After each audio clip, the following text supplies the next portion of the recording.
Welcome to Dial It In, a podcast where we talk with fascinating people about marketing, sales, process improvements, and tricks that they use to grow their businesses. Join me, Dave Meyer, and Trygve Olsen of BusyWeb as we bring you interviews on how the best in their fields are dialing it in for their organizations. Let's ring up another episode of Dial It In here on YouTube, as well as where you get all of your podcasts normally. We're bringing back some of our favorites over the summer, and we asked our crack staff who helped produce the show to pick some of their favorites to give us some ideas on what they wanted to bring back for the summer. And today's episode was universally accepted by every single person we asked. Also because one of our staff was actually the star of the show, and that was the episode about Nicole, our producer, who had a heart attack. Technically, this is producer Andy's pick, but Nicole had a heart attack, and so she lived through it, thankfully, and she got through a lot of pain and suffering, as well as a 90-minute ambulance ride. And she learned a lot of interesting things about how the body functions differently and how the cliche of heart attacks are different from women as opposed to men. Some of the things we learned in the episode that, especially if you're a woman and you do something normally and it takes all of your energy, that's not a good thing. You need to be seen by a doctor.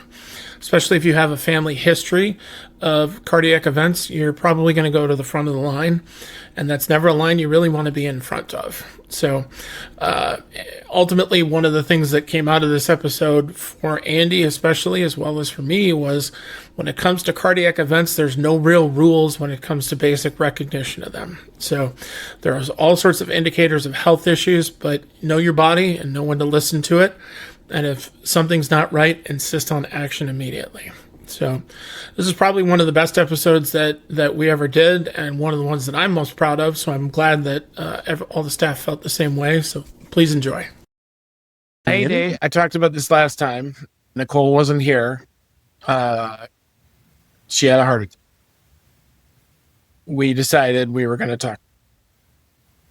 We're all of a certain age now at BusyWeb, which I think speaks to our massive amounts of experience. But here's one of the experiences that nobody wants to have. So, yeah. So I'm glad you're here, Nicole. On this very special episode, cue the This Is Us music. But before we do that, why don't you do our sponsor for today, and then we'll get into the show. Okay. Today's sponsor is WeFixHubSpot.com. Is your HubSpot portal cluttered and inefficient? WeFix HubSpot, powered by BusyWeb, specializes in customizing and optimizing your HubSpot experience. Our team of certified experts offers tailored solutions, including training, re-onboarding, architecture reviews, and data restructuring, ensuring your portal aligns perfectly with your business needs. Don't let a disorganized HubSpot slow you down. Visit WeFixHubSpot.com to schedule your complimentary consultation and start transforming your CRM portal today. Excellent. So, insofar as that, I want to make this a little bit about me. As usual. I went to an NBA playoff game yesterday, and I completely shredded my voice. So I sound a little bit more somber. I sound a little bit more gravelly. Sound a little bit more like Kathleen Turner than I do. But Nicole's not dead. So let's start there. Nicole, are you in fact dead? I am not. I am here. Okay. All right. I think we spoiled the end, but let's go with it. This was 10 days since this happened. You and I were on the phone talking about somebody we work with at about 6:00. Gosh. And I was saying, everything's going to be okay. And just do this. And you're like, oh, okay, fine. And we had talked earlier in the day, like, man, I don't really feel good. And I even said, you should really go do something because you're important here. You should. And then I got a notification at 2 a.m. that you were being rushed to the emergency ward and you had a heart attack. So why don't we start there? Last time you and I talked was 6 a.m. 6 p.m. 6 p.m. Yep, 6 p.m. on, I think it was Thursday the 17th. And you and I were hanging up and we had finished up our conversation. And I believe I had grandchildren that were arriving. They were coming to hang out for a little bit while their folks went to go take care of some things, and checked out for the day. Went to the living room to go hang out with the kids. And the littlest one is she's about a year and a half and weighs almost 30 pounds. And so she come running across the room and grabbed me to go pick her up and went, that really hurt. And to say that the following Saturday or the previous Saturday, I had went with a friend of mine to move some rock from her dad's house. And you have to bend over and pick up the rock and put it in the truck. And we moved a lot of rock. So I really had thought that I had pulled a muscle. We spent an entire day chucking rock into the back of a truck. I thought maybe I'm not a spring chicken anymore. And let's hold on to something, because Dave instant messaged me something that we dropped the ball on. So for those people who don't know you, you produce the podcast, and not sometimes, but you are the behind the scenes person who makes the podcast run, and also work at BusyWeb. I do. The podcast is a passion that I enjoy immensely, and doing the production of that is super fun. And then my full-time every day is a project manager and CRM specialist for BusyWeb. So I have a few different hats that I wear, but I enjoy them all immensely. And so this was really a bummer to have to step away for a minute. Well, yeah. So 6:30, 7:00, grandkids are there. Then, And then what? So I was trying to pick up the little one, and every time I tried to pick her up, there was it felt like if anybody's ever pulled a muscle and you get a spasm in it, that's what it felt like. And so it wasn't the classic grip your chest, and it didn't feel like that. And usually for women, it doesn't. But there again, it didn't really present in the ways that they speak of there. I didn't have any nausea. I didn't have any headache. I didn't have any of that. It really just felt like it was a muscle that was contracting. And so I hollered for my husband and had him come, and he ran his fingers. I said, it's just like I have a knot under my shoulder blade. Just find it. And he ran his finger to my shoulder blade and he hit like a knot. And I was like, instantly, that feels better. Okay. And I didn't think anything of it. And a couple of minutes later, the little one came running. I went to pick her up and it did it again. Oh, okay. This is not okay. And we had this go on here for a good 15, 20 minutes. It felt more spastic. It wasn't a constant. It wasn't anything like that. Called the parents of the children and said, please come and get your children, so that we could go to the emergency room. I just said, I have to go see somebody, urgent care, somebody. This really hurts. And so for the sake of context, I think at this point, hopefully knows that Dave and I live in the Minneapolis area. You technically do, but you live about an hour and a half outside of town. I do. So I live in southern Minnesota. And so medical facilities are not all the same.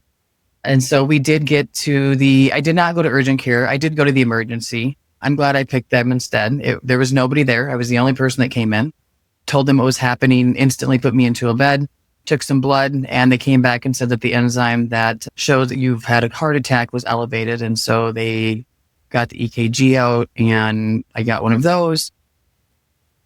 Took them those don't take long, maybe about a minute and a half, 2 minutes. They don't really take very long at all for them to do them. They took the readout from there. They came back about an hour later and asked for another readout and said that mine was erratic. And from what the doctor was seeing, is I had many heart attacks. Wow. Now, that day, you spent half the day with me. So I know. That explains it. I know. I was surprised because I had never felt that pain really before. But reflecting back after having some conversations, I had actually had a similar pain the day before on Wednesday, but it hadn't been nearly as intense and hadn't lasted as long. And so I had just pushed it away. I had some other stuff I had to do. I had meetings to get to, and I went on with my day. I didn't feel bad, and so I didn't really think about it. And so they did another EKG, and the doctor came back in and said that he was putting in for transport and that I was going to get myself a ride up to Abbott. Versus curable preventive is that we do not have any cardiac doctors here. So if something happens here, you got to go someplace. We don't have anybody here that can fit that bill. And to be clear, Nicole, you already are a little bit like you have this in the back of your mind anyway. So the fact that you had a heart attack is a surprise, even though you have some family history and you've been cognizant of that for a long time, right? My grandfather passed away at the age of 35 and my dad passed away at 37. I came home to his funeral on my 14th birthday. So very aware. Very aware. It's been in the forefront of my mind for most of my life. And I've taken the precautions of, I have lost the weight, rarely consume the alcohol, pay attention to what I eat. I am totally at the first one to say that active, not as much as I could be. I'm not a big fan of winter and snow. So I'm very excited when it gets nice out, which is when I really started noticing that something wasn't right. Like really, now that I'm looking back at this and learning more, as spring was coming on, we have large dogs. And so we like to walk them. And I was noticing that I was tired, more tired than normal now that I think about it than what I had been. And so that was really maybe my heads up. If you're just doing something that normally doesn't require you to feel like you've used all your energy, that was making me feel like that. And I had never experienced that before. Being aware. Did you make note of it or did you just keep going? I made note of it and I kept going. I started making changes here. So doing more walking, paying more attention to what I'm eating. When you go and they take your blood, you get all those panels run. And so looking at what's coming back, nothing was high. My cholesterol wasn't high. My HDL wasn't high. My LDL wasn't high. My A1C was in line. Like everything that you're checking, my enzymes, everything looked like they were good. So how would I have known? Like just by knowing who I am and really being in tune with who you are. So I knew something wasn't right. Like I just didn't feel like I had the energy level. And like I said, making some changes here, an introduction of daily vitamins, more sleep, reducing caffeine, things like that. Just trying to figure out what was at play. Never in a million years did I think that I was there. So what's it like riding in an ambulance for an hour and a half? Because I've never been in an ambulance. I've never ridden in one. I've never been taken anywhere in one. Well, I had to call one for my father once years ago, but I didn't get to ride with. I did get to ride with North Memorial, and I can say that they were fabulous. And fortunately for me, by the time I saw them, I was feeling pretty good. Like what was happening is that I was having, it was called an in-STEMI heart attack. And so my understanding is that the vessel had a 90% blockage and the blood couldn't get through. So once my blood pressure calmed down, it didn't do the squeeze anymore. And so I felt okay, but this is only temporary. So got in the ride in the ambulance and they were fabulous. Like we shared jokes and conversation all the way there because there was really nothing happening, although they did check your vitals and things on the way and mine were getting better the more we drove. So that was nice, but really a great team of guys. I actually had Do they have Netflix?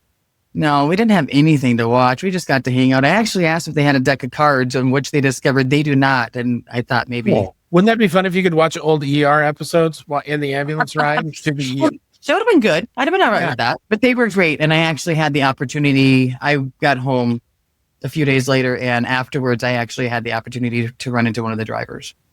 So I got to thank you. Did you exchange insurance information? Not this time, but we did exchange thank yous. And it was really great to see him. We'd already exchanged the insurance information earlier in the week. Right. Sure. You got there, and what was the end result? So I got there and I arrived in the middle of the night. And because of my family history, I was told that I got to the move to the front of the line. This is not a line that you ever want to get to the move to the front of. But fortunately for me, that meant the next morning, Friday morning, I got to go in and am now the proud owner of a stent. They did go in and look. They go through the femoral artery in your hip and go up and get inside. So I have some cool pictures because you get to be awake for that. So that was cool to see. Yep. I watched them go up the veins and into your heart. So that's cool. Scary at the same time. Medical technology, man. So got to do that. They placed the stent and told me that the heart was operating between 30 and 35%. So that was yeah, I know, right? Yeah. So they said that the way the heart was squeezing is that was between 30 and 35%, which left me a little shell shocked. Right. However, they wanted an MRI so that they could get a bit of reading on that. And the way that they had done it with the angiogram, that doesn't really give them exactly good results. They can see more about where they've done the blockage or the placement is out of the stent more than the squeezing ability of the heart. I've had an angiogram. For those people who don't, can you explain what that procedure is? Because I will tell you, as a man, it's not fun.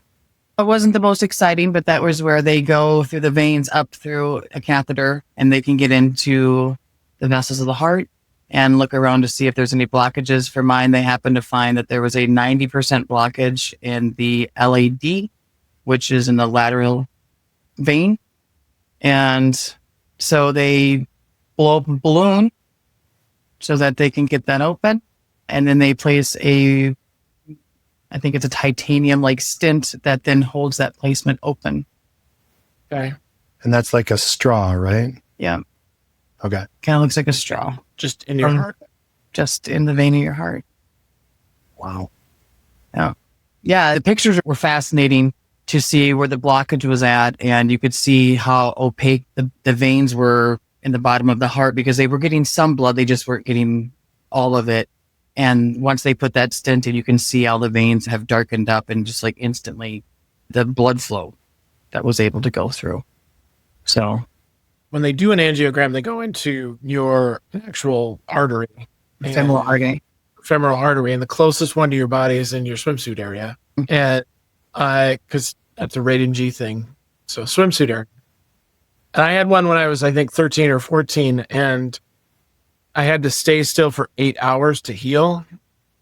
And then I had one, I think, 5 or 6 years ago, and they were like, yeah, you can go. I'm like, wait, what? Like, that's fine. So the technology's improved considerably. They have a patch. They have a patch? They have a patch they use now. Yes, it's a femoral patch that they put over that to hold it together. Ooh. So okay. That's comforting. That's like getting the pilot who's got jokes. Like, nah, we put a Band-Aid on it. Go home. Yeah, I have it. I believe it's inside. It's not exterior. So that one, it feels a little weird. I can still feel the whoosh in my thigh when I sit. But I don't know. They told me last week that was more because I'm more in tuned. Yeah. After the MRI that I had to do on Saturday, we got more results. So that was helpful to know that once that was done, they were able to get a picture of the heart, see what was really going on. The squeezing ability of the heart, they calculated at 46%, which I thought was an upgrade from the 30 to 35 that they had told us on the day before. However, I still was thinking that was a long way from good. Yeah. Tuesday we went for a follow-up. So I did get to go home on Saturday. Everything else was good. They sent me home, Easter with the family. So soup to nuts, we're talking about 36 hours home to home. Yes, all together. So Friday and Thursday night about 7:00, and then they released me about 2:00 on Saturday afternoon. Mm-hmm. So from the time of arrival, you had a heart attack. We gave you a straw and a Band-Aid, but it's on the inside. Mm-hmm. You'll be fine. Yeah. Wild. Yeah. Just don't try. You felt different right away after they ran the procedure. Yeah.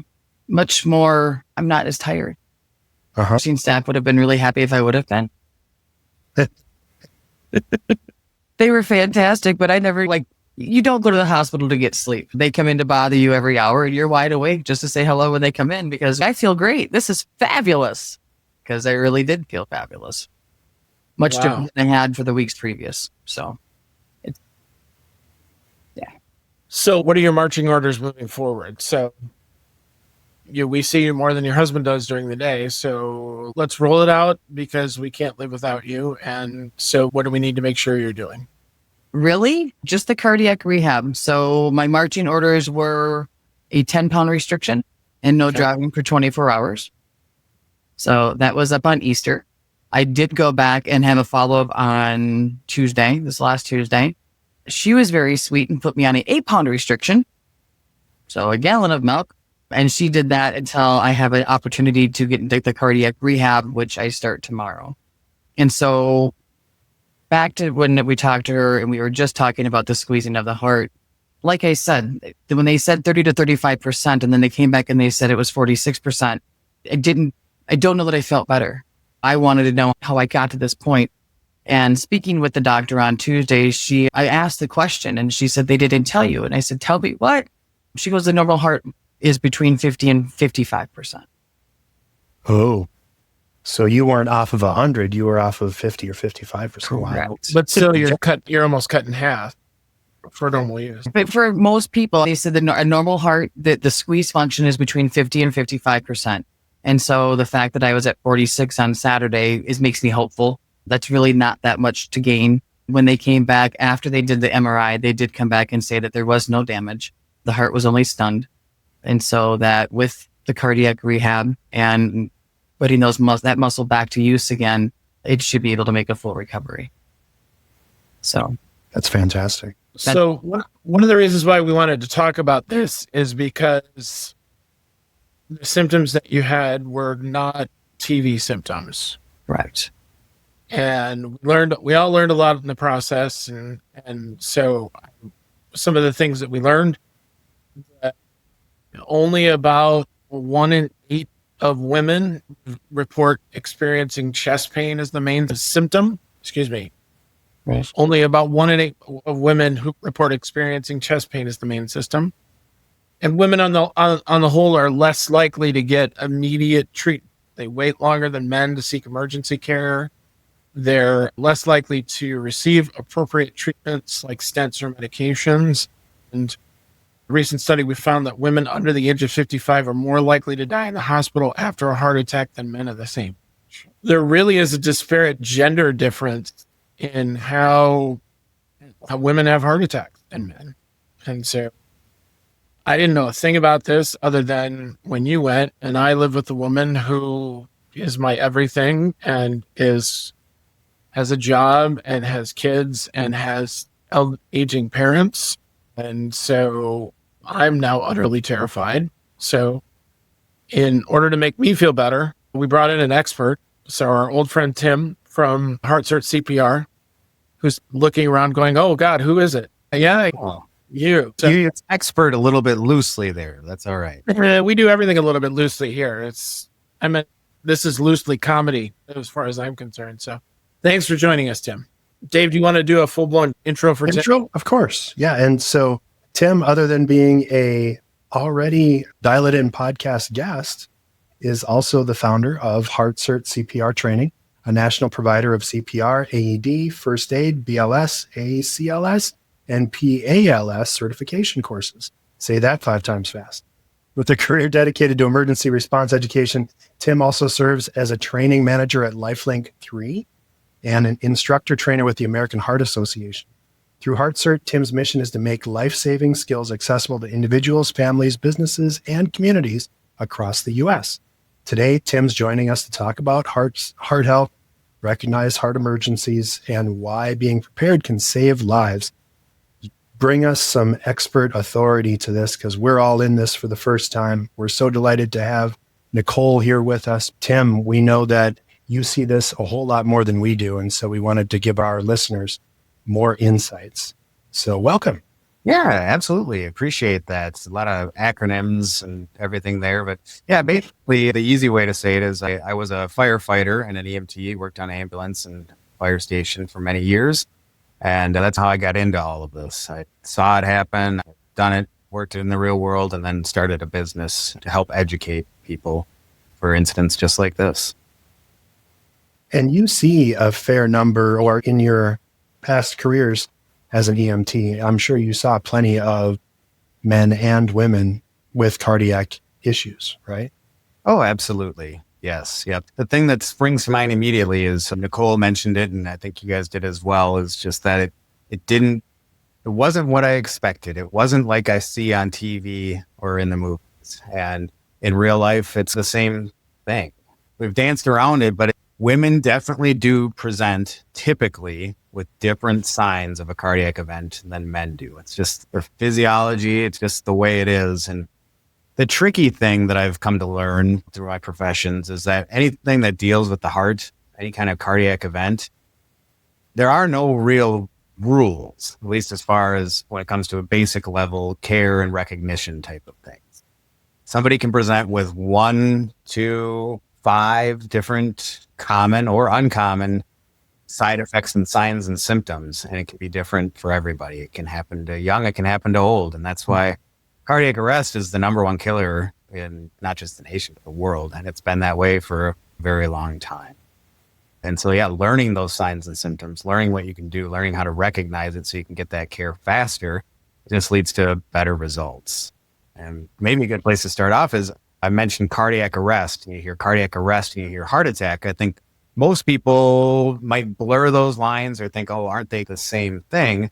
But they're two different things. So a heart attack really just means that there's damage that's happening, like your heart is hurt, but you're still alive, you're still going. There's damage that's been done. And now that can lead to cardiac arrest. And cardiac arrest is when the heart is no longer beating or no longer beating efficiently where it can sustain life. That means without some massive interventions here, this person is no longer going to live. So thankfully, Nicole did not go into cardiac arrest and need people doing CPR and cracking your ribs and doing all that. Otherwise, I think it might have been a little bit of a longer stay. So thank goodness that you did recognize that something was wrong, right? Everybody, you know your body, and if something's wrong, you need to get checked out. Right. So let's talk a little bit about symptoms. I have a list here. Classic or textbook symptoms of like having a heart attack: crushing chest pain or pressure, like an elephant sitting on your chest, pain radiating down the arm, sweating, susceptibility to making red fox jokes. Is that too old of a reference? I keep getting older. And it's a little. We're all old. Oh, I'm coming, Elizabeth. I'm coming home. Shortness of breath or nausea, which unfortunately for Dave, sweating, shortness of breath, and nausea is basically how he has to interact with me on a daily basis. Sure. Okay. But that's what makes tricky arts. You can have some of this stuff all the time. You don't know. It's right. Yeah. Exactly. So Nicole didn't have almost any of these, right? Yeah. Nicole, what were your symptoms again?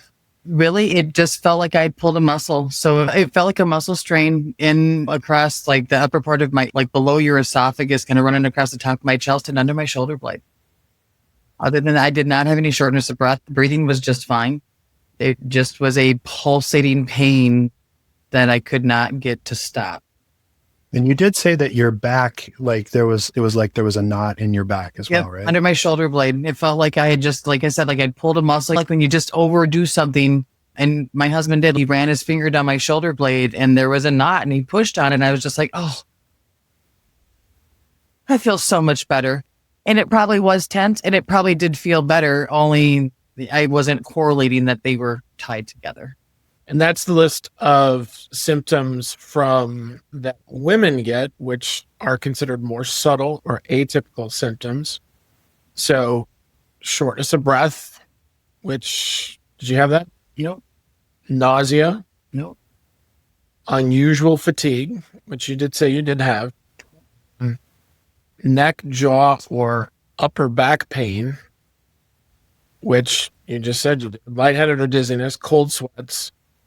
And this is something you did tell me you had the day we talked before your heart attack, of pressure, pain in the chest, but maybe is mild and is mistaken for heartburn.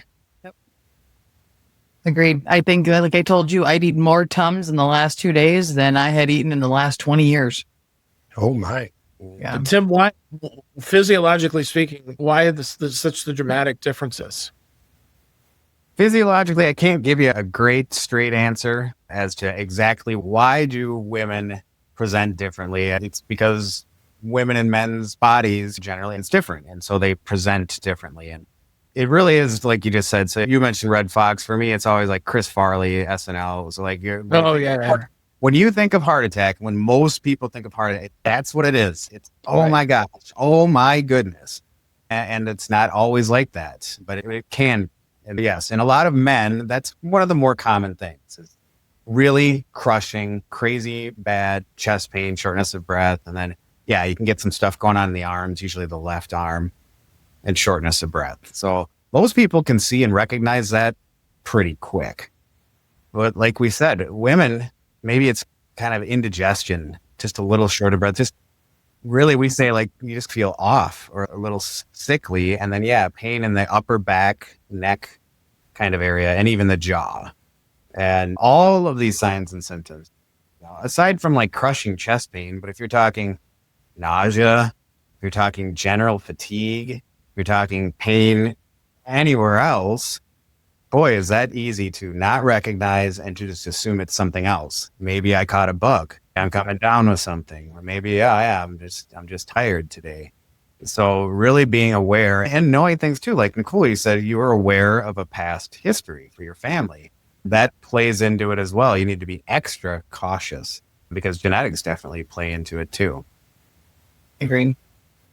And I know for me, I tend to avoid the Chris Farley thing of inhaling a whole chicken.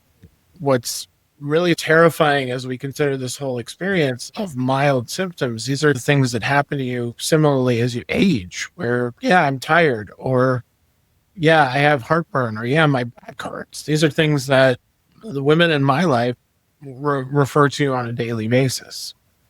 Well, almost. Maybe it's just because they keep referring to the pain in the neck. That's me. But, hey, Tim, what are some symptoms that we can, when you care about the women in your life, what are some of the symptoms that and ways in which we can help them make sure that they take care of themselves? Yeah, that's an excellent question. So for the people in your life, and even if you're thinking about yourself, it's knowing them, right? If it's the person you know and love and they're in your house and you know them, you'll have a pretty good idea if something is off, if they're not acting right. Some people, maybe they do. They nap every day for an hour. But if my wife goes in and does it, I know something's up. She never does that. It's looking for things that are abnormal, but also still carry kind of those negative things that, okay, there's fatigue involved, there's shortness of breath involved, there's something going on with indigestion or stomach. So that's when you need to be a little more aware. And being aware is great. That's one step, but you also want to be prepared and know what to do. So it's just, this could be a heart attack. That's good. But okay, so what do you do with that? And it sounds like once you came to the realization, Nicole, everything you did was exactly right. But you've got to seek help. And sure, could you go to an urgent care or whatever? You can, but that will also delay things. You need, if there's any chance of it being cardiac, it's get to an emergency room, get that care as quickly as you can, because those are the only things that can save your life are the stents, are the emergency drugs, is the surgery and things like that. Otherwise, the people like me, when I was working on the ambulance, like we can do CPR, we can use an AED, we can shock heart, we can do it manually for you. But all of that stuff, or really rather none of that stuff, will fix the heart. We're not going to go out there and fix the heart and the person's feeling great. It takes a lot of extra care from those really good people at the hospital that take care of that. So long answer to your question, Trygve, look out for abnormal. And when in doubt, be more cautious. I think the trick for me is, and this is on a personal level, I am completely bereft of being able to influence my wife to do anything, let alone the women that I work with. This is not happening. But on a personal level, the way that I think of it is I would much rather go to the hospital and be wrong than no. Yes. So if you use that line of reasoning on a loved one and say, let's go and be wrong. And then the doctor says, because one of the things that we talked about is statistically, female heart attacks are often overlooked or dismissed. What are some of the tests that you can ask for to figure out if it really is a heart attack or is a heart issue? Can you demand an EKG? Should you? Pick whichever one of those 6 questions you'd like to answer first. Yeah, sure. And Nicole will be able to weigh in on a lot. Yeah, I mean, either one of you. So like coming into the hospital in the clinical setting, once in there, I don't have a range of expertise there really. But yes, absolutely. If you're feeling off, you should not have to demand an EKG.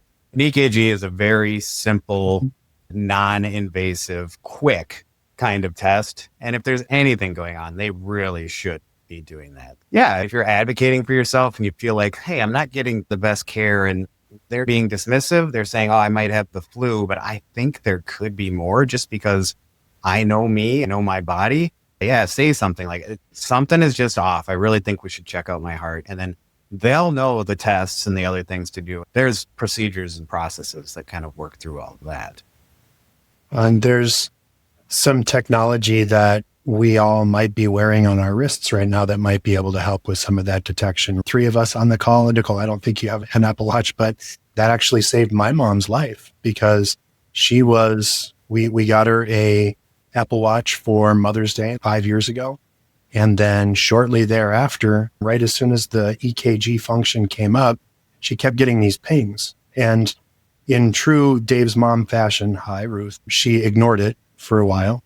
And this weird thing keeps popping up on my watch. And it turned out it was that her heart rate was spiking to almost like hummingbird levels. It was going to 220, 230. They brought her in and then she had to get an ablation for the arrhythmia. It's, again, whatever you have at your disposal, if you have a way to track and to manage that, some sort of early detection, make sure that you're checking it. Tim, what's a heart arrhythmia compared to a heart attack? So arrhythmia just means that the way the heart is beating and what they're seeing is just a little bit different than normal. Okay. Lots of different, so even more advanced than my level at an EMT level. There are so many different things and electrical signals that the heart can give. And that's what those professionals study and know is exactly what every little line means. Got it. Wow. Backing up, but you brought up a good point before, Trygve, too. It's okay. What if I think there could be something going on, but whether it's a loved one or not, but this other person here who might be having a heart attack is saying, no, I'm fine. Leave me be. Yeah. I don't want an ambulance. You call an ambulance, I'm going to beat you up. What do you do? That's a common question that comes up in our trainings. And what you said, Trygve, is better safe than sorry. Much rather have you checked out and then, hey, no big deal. Mm-hmm. Even still, nobody can stop you from calling an ambulance. There's nobody who can do that. You're your own person. You can call an ambulance, and it doesn't mean you're going to necessarily get a big bill or this or that, but they will come and then they will do an assessment. And if they deem there's nothing wrong and everything is fine as that person claims, they will have them sign a form and they will leave. But otherwise, if they see that something's going on or they feel in their professional opinion, just based on the information that they have, yep, you should go in and get checked out, then you will. But really, I guess that's to say is you don't have to make that decision and you don't have to be the bad guy or anything like that. Is you see something, you should say something. And if could be like me saying to Nicole, hey, something isn't sitting right. I think we should go and get you checked out. Let's go. And if she says no, you call an ambulance. That's really the way to go. And then you can be mad at the ambulance people. Sure. I was going to say, I'm pretty sure the 3 of you must have talked to my husband because that was his, like, I'm going to call the ambulance if you don't get in the car. Like, I had a choice in the matter, and it was one or the other because he was worried, rightfully, but he knew something was wrong, and I was being stubborn, saying, oh, no, it'll be fine. Just give it a second. So, and Nicole, did you go directly to the hospital first, or did you talk to your doctor first, or? On Thursday, I went directly. I was going to go. Urgent care was open until 8, and I actually had missed a phone call from my mom and had returned the call to her and told her what I was doing. And was a nurse for 40 years and retired and was like, you don't go to the urgent care, you directly to the emergency room. And so I went there, and I was lucky enough that I was the only one that was in the emergency room. So it was like first class care because I came into the cardiac event, and that will get you a one-way to the room and to the phone and to the lab people, and all the people come to visit you. Very quick. We had a question from a listener. Men Everywhere asked, how has this changed your relationship with your husband now that he was right for the first time? Oh, look at him all listen. I will listen more often. He's not usually, my husband is fabulous. He can be very supportive, but he'll say what he has to say, and then he lets me go do what I'm going to do. In this instance, this was an instance where he wasn't going to allow that, and I am very appreciative of that. I'm glad that he was paying attention and listening and seeing. Shout out to Cam. Yeah, no, I can't thank him enough for being here and taking care of all the things, because it wasn't just me. We had grandbabies here and all that stuff that he had to worry about getting them safely to where they had to go and all the things. So, Tim, I have a list of things I'd like your feedback on of what to do if you or someone else might be having a heart attack. And I'd like your feedback on this. obviously, if it was me, if I started doing Red Fox impersonations, the first thing is to call 911 immediately. Correct. Don't drive yourself to the hospital because emergency responders can begin treatment and en route and save crucial time. Number 2, chew aspirin if you're not allergic to aspirin, because that will help thin the blood and then limit damage.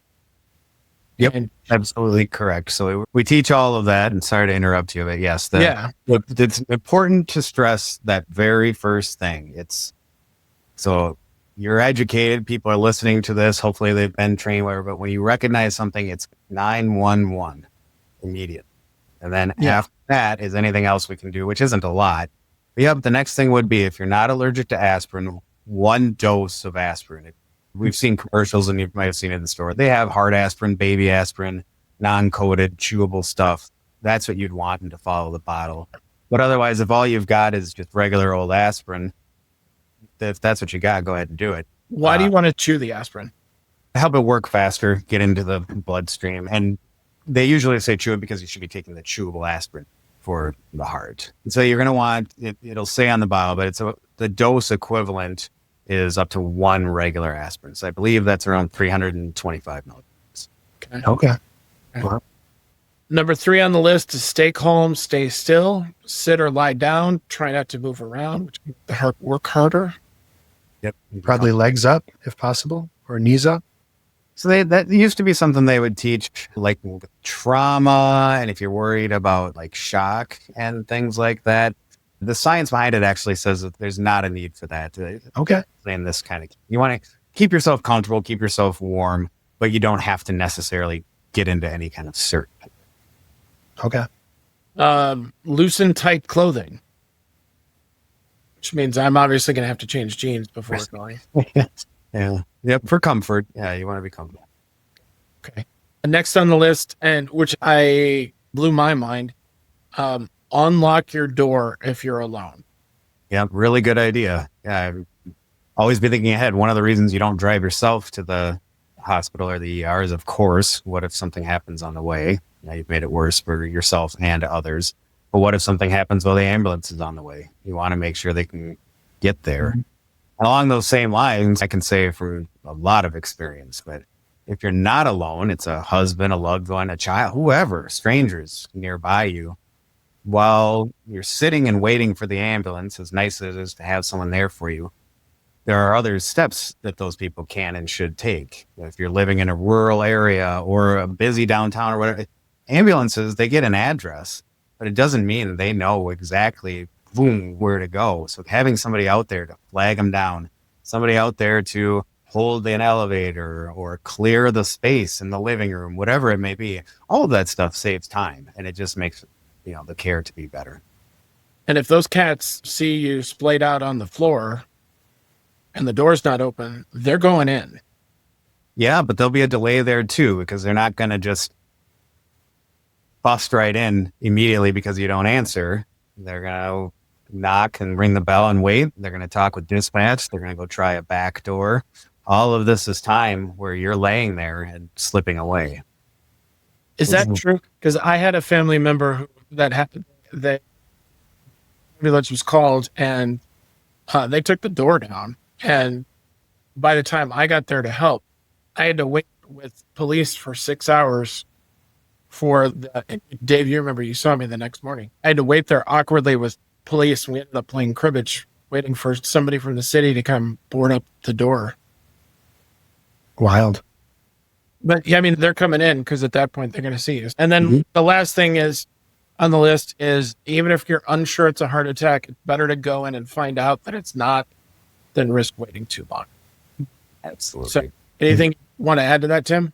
No, those are the big things. The only things to add come before the event happens, right? Nicole talked about it, about, less caffeine, eating better, exercising right, knowing your family history. All of this can lower risk and help you live longer, healthier, better. And perhaps the heart attack won't be as consequential or significant in your life if it occurs. So just all of those kinds of things are really important. And then where my line of work comes in, I firmly believe, and that's why I got into it and I'm passionate about it, is that people should be trained. It shouldn't be a question of, something's going on. Does anyone know how to help or what to do or whatever? People had just the very basic understanding of what we've talked about here. It's amazing how many people don't know that. And any of those delays in care can really mean the difference between life and death. The statistic that gets taught a lot and that I see is that the instant your heart goes in to the arrhythmia, or it starts to have the heart attack and you go into cardiac arrest and you're going to need CPR. As soon as that happens to your heart, start the stopwatch. Every minute that goes by, it's roughly around 10% that your chance of survival decrease. Mm-hmm. Well, that's not from the time you called 911 or told your husband or whatever. That's from the instant it started. Again, I'm leading and talking more once we get into cardiac arrest, but just be trained, be prepared, and then get yourself checked out in doubt.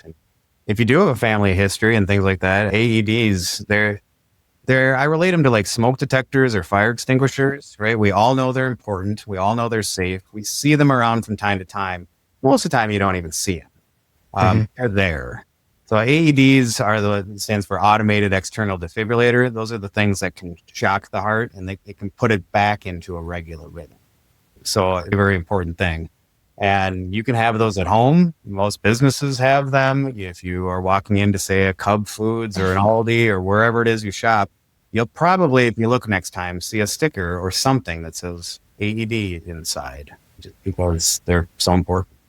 Oh, follow-up question from a listener. Tim, all men everywhere ask, do you have to shout clear when hitting somebody with a defibrillator? Yes. Defibrillator? You have to yell it at the top of your lungs. Absolutely. Okay. Not trying to shock the neighbor. Right. Oh. However, they should come in every home. I am a firm believer of AEDs, and I think that they should be in every home. Truly. It's not expensive for what they do. They have come down in price significantly. I think everybody should have one of those. They have, and you're right. Like when I first got into this, we were talking $15,000, $20,000+ AEDs out in the world, and especially in a home, were unheard of. That was a hospital thing. Yeah. Medical technology has come a long ways. In fact, we could pause it or whatever. I can go get the AED I have in my house, but it's about that big. It connects to Wi-Fi. Cool. And 911 gets an emergency or whatever. If there was somebody in my neighborhood or nearby that could use it, it'll actually alert. And so like they can all talk to each other and things like that. Now, cool. Newer technology that's coming out, but there's just a lot of potential there. And so, yeah, from 15, 20,000+, now you're looking at 1,000 and even less. And you can get them recertified, refurbished. And yeah, I mean, it's literally changed your life. Yeah. Just for those that have them, they are HSA approved. Yes, they are. Yep. Well, yes. Okay. So if anybody has their HSAs that they want to use, they are approved for that. Dave, what do you think? We need to wrap up because we could probably talk about this for the next couple of hours. Right. What are you leaving with this? I have a request from Tim, and then I'll go into my final. So my final question for Tim, and Nicole, if you want to chime in as well, but from what your doctors have told you, how can businesses or just in the workspace, how can we support people that may have had cardiac events and or to make sure that we are as prepared as possible in case there is somebody in our office that has a cardiac event? Yeah, that's a great question. I'll be interested to hear what you've got to say, Nicole. But from my aspect, it comes back to the training and preparation. That's just what I'm all about. So from an employer standpoint, obviously one is to be respectful of if there was an event, giving them the proper time off and privacy and all that kind of stuff. But it goes deep. Do you have an employee wellness plan? Do you offer any kind of training? A good chunk of what our company does is go out into companies and give training to the employees. And is that a benefit that they offer? It's one that they should. Depends on the demographic and the type of business and industry and all of that. But yeah, some things that employers can do to support. I would agree with you, Tim. I think that, train is key, and it's not just work oriented. It travels with you everywhere. I was originally trained years ago within the company that I worked for and have continued to keep that up just because I find it to be important. Having my mother be a nurse also helps. So that she instilled importance that importance. I think also from the employer standpoint, like Tim said, just the ability to take the time if you need it. I work for a great company. I was able to call them and just tell them what was going on. And the first thing that I got was take whatever you need. And knowing that you have, that's huge.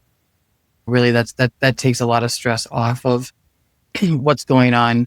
For my event, from what they've said, mine was caused by stress. So I'm really good about internalizing stress. I'm not really so good about handing it out to everybody else or just walking away from it. I will be learning how to not do that in the future. So that's fantastic. I found that the last few weeks I've been really good at being like, I don't care. And how much stuff doesn't land there. It's perfect. What's for supper? I don't care. Didn't get to the whatever. I don't care. It's freeing actually. And none of these things have made it go off the rails. So that's okay. But I think from employers, the health and wellness is always good. Even just having the sounding board and being able to come to your employer and just tell them. I don't know that everybody has that opportunity without, right. And there was no fear there. I very much came and said what was going on. Respectful, I think, as well. There's respect both ways. So that's also right. Yeah. And as an employer, it's probably not the best idea to ask that person to be on a podcast right after that. But Nicole, this was one of those things where, yes, she very much wanted to do that, saying, I thank you so much for this, because this is really important. Yeah. And it's important that we listen to our bodies, and especially for women who aren't as just the media doesn't serve up what a typical heart attack looks like, which is why we wanted to do this episode. So thank you, Nicole, for sharing your story. And of course, Tim, thanks for sharing the expert opinions and ideas. And we're going to have all kinds of resources and links, but make sure that you do check out HeartCert CPR. Yeah. Tim, where can people find you? Yeah. So HeartCertCPR.com. We've offered trainings to all ages, all levels, anything you need. So if you're looking to learn more about this stuff, that's a great place to start. And you're not just in the metro, correct? Correct. Yeah. Well, our headquarters is Metro, Twin Cities, Minnesota, but we have locations all throughout the state and multiple throughout the country as well. We even do virtual training. Again, technology. So you used to have to go into a class and sit 8 hours to learn about this stuff with a bunch of strangers. You literally now can get it shipped to your door, right? Like with Amazon, right? You get a box and just log into Zoom and do it in the privacy of your own home. Cool. Thanks, Tim, for doing that. Yeah. Nicole, this is by and large done for you, by you. So what do you wish that you didn't know now that you didn't know then? Yeah, I did it. Yay. I wish I didn't have this experience. However, it's been enlightening. I think I have learned that so far, one day at a time, learning what is important and what is not. What's worth being stressed out about, what's not. Yeah, it's very much a learning process. I think that I'm grateful that I know myself. And so I think that helped. But going forward, I'm curious to see where that adventure will lead me, because I don't know that I'll be the same person when I get to the end, and that's okay. We have to evolve and grow. We're sure glad you're here. Yeah, really, really glad, Nicole, that it didn't turn out the other ways. Glad you got help, and thanks for sharing your story. That's really good. I appreciate all of me here. I think that's the most important thing you said, that you know yourself and you knew there was a problem. And I think mothers and daughters have such a challenging relationship that sometimes you just got to say, nope, I know what's going on and I know what's happening. And take care of yourself. I was going to say that the scariest thing is that it's the number one killer of women and we don't even know it. Usually it's very silent and they don't even know. They don't even know what's happening. Yeah. So that was terrifying. But well, we're glad you're here. So now that you're here, do you want to end the show the way that I normally do, since it's for fun? No, I think I'll let you take that one, because I don't know that I could take that as well as you do. I don't know that I can pull that line off as well, but I appreciate it. Thank you to our guest, Tim Smith from HeartCert CPR. Thank you for our guest, Nicole, for being alive. And this has been another episode of Dial It In. He's Dave. I'm Trygve. Dial It In is edited and produced by Andy Witowski and her. And much with apologies to Tony Kornheiser, we will also try to do better the next time.